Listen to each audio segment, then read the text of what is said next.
I'll be discussing the Enterprise Resource Planning System, which aims to provide an IT solution to our government's different processes.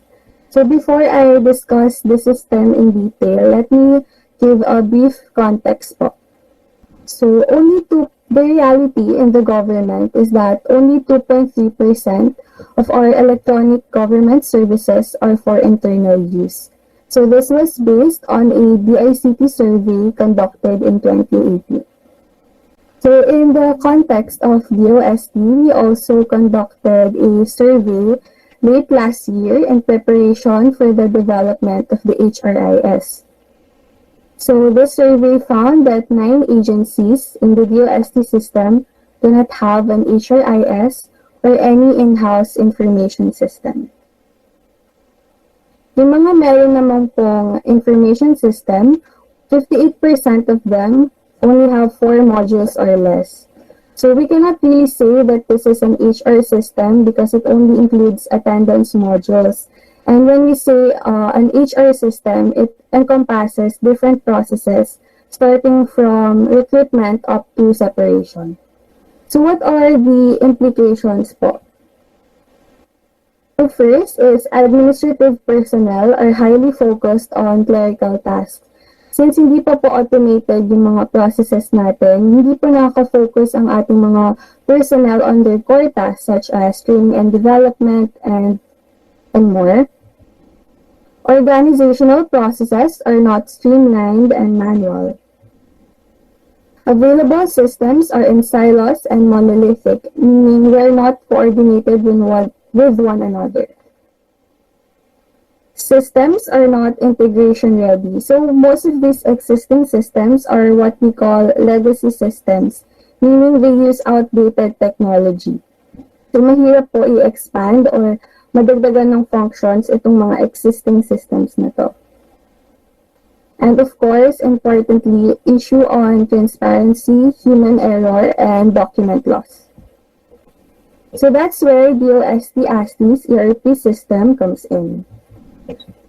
So we help government offices improve their productivity and efficiency through the enterprise resource planning systems that we develop. So since 2000, DOST-ASTI already uses an in-house information system which has been improved over the years. So a brief timeline po, in 2015, we have launched the Enterprise Resource Planning System. This is the current version used by ASTI employees to file their pass slips, sign their DTR, apply for leaves, and more. So as part of the MIS, our mandate is to really give internal support to our staff. But over the years, government agencies have been coming to us po because they want to adapt the ERP. So to address engineer the ERP system into something that can be used by not only ASTI but other government agencies as well. In 2017, the ERP procurement system was developed, and now it just finished its last phase, and it's now in the data population stage in preparation for rollout. So it means it will be deployed for agency-wide use, and hopefully other agencies will be able to use it as well. Ngayon naman po, 2020, it's our current project, the Human Resource Information System. So first, let's discuss the ERP system. So the ERP system has many modules. Ito po yung home screen or login screen. And the home page. And these are the different modules that we have. So first is the personnel records. This is where our employees file their pass slips, sign their DTRs, fill up their personal data sheet, and more. Knowledge assets for the document posting and tracking. Dito po nakikita yung mga special orders, memos, reservation, procurement. But the procurement module po is only for the generation of documents since we already have a separate procurement system. Inventory, and more. So this is the home, if you can see po, the application for leave, BPR, personal data sheet, and po, procurement forms, generator of procurement forms. Ito po, reservation of vehicle, which is very useful, especially for our skeletal workforce na pumapasok po sa office. Dito po sila nag-file ng transport reservation. And we also have room reservation. Yan po yung example. The next is the ERP procurement system. This was developed to address the very tedious government procurement process, and it aims to automate it and make it more effective and efficient. Ayan po yung home scheme. So it covers all stages of procurement, starting from the item catalog up to items for procurement.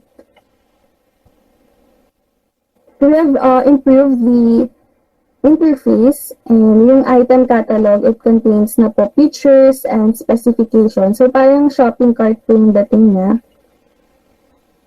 And ito po, this is where our staff, each staff po is assigned a role depending on their actions or roles in the procurement process. Yan po. PPMP, the Project Procurement Management Plan. Yan. And up to the items for procurement po covered ng ERP system. And madali na rin pong makita yung mga procurement forms because it's easily sorted in the system. Next po is the Human Resource Information System. It's our current project, and it aims to cover all 4 pillars of human resource management as prescribed by the CSC. So, starting from recruitment, selection, and placement, rewards and recognition, learning and development, up to separation.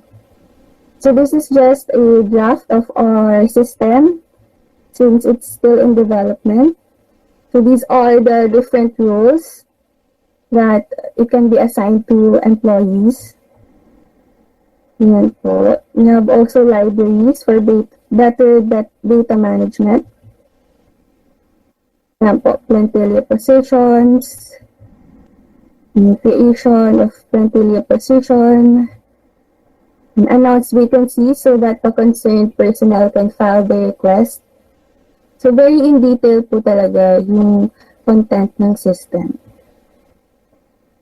And we also have the public-facing application system. So this is where our aspiring or applicants can view job postings. They can create an account so they can submit their application and track the progress of their application. So it works hand in hand with our HRIS. Yan po example ng personal data sheet. So, what are the advantages of our ERP systems?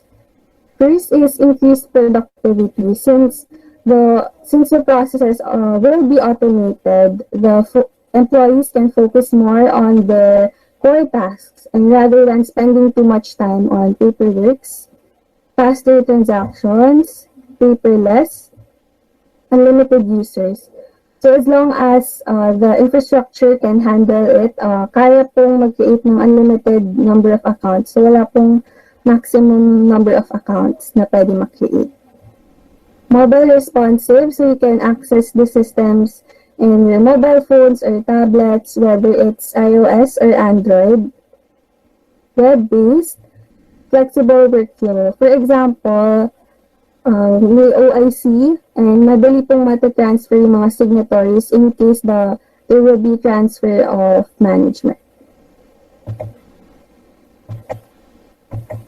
API-based. So, API-based, nagko-coordinate po yung mga components ng system with one another. So, for example, our HR system, it works hand in hand with our public-facing application system. So, whatever data is stored in the HRIS, madali po siyang masasend sa public-facing application system. Digital signing, so just few clicks you can sign a document, but of course the e-signature is encrypted to abide with the Data Privacy Act. Data analytics and visualization, meaning the system can make reports and make sense of the data stored in the system. For example, it can say ano po yung pinakamaraming course within the course po yung marami sa employees, ano po yung highest educational attainment, age group, and more.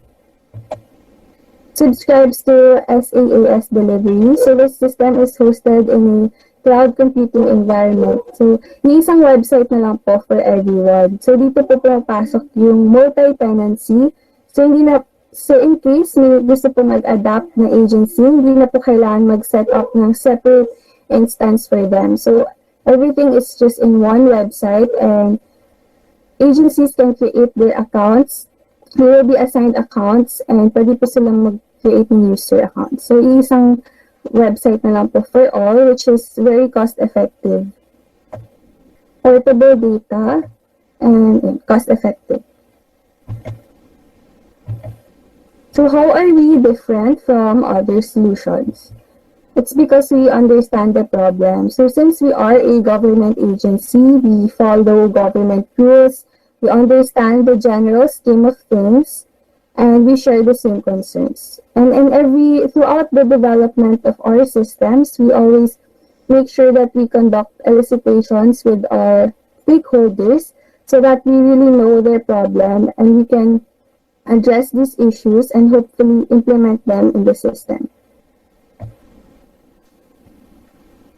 So how can you be involved in the ERP? So there are two ways which will be further discussed later, and it's as a client and as a licensee.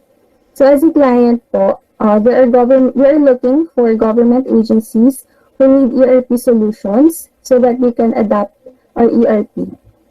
So in the past years, we already worked with PHIVOX, DICP, NSC, and DOE. So we have adapted some of the modules of the ERP and we are using it today. Next is opportunities for licensing, which since it's more, we want to ensure the sustainability of the system because it's a project. If the funding ends, the project will also end. So that's why we are looking for licensees to help us sustain the project and help us manage the system. So, ano po yung mga roles ng pwedeng magampanan ng isang licensee is support and maintenance of the system, bug fixing, enhancements, developments and enhancements, sales and marketing, branding of the system, helping us look for clients, infrastructure, provision of hardware and software, and then change management, helping us to train employees, data migration, and more. So that is all. So if questions, you may send us an email at mis@asti.usd.gov.ph, or if you are interested in becoming you can approach the Technology Licensing Office. Thank you.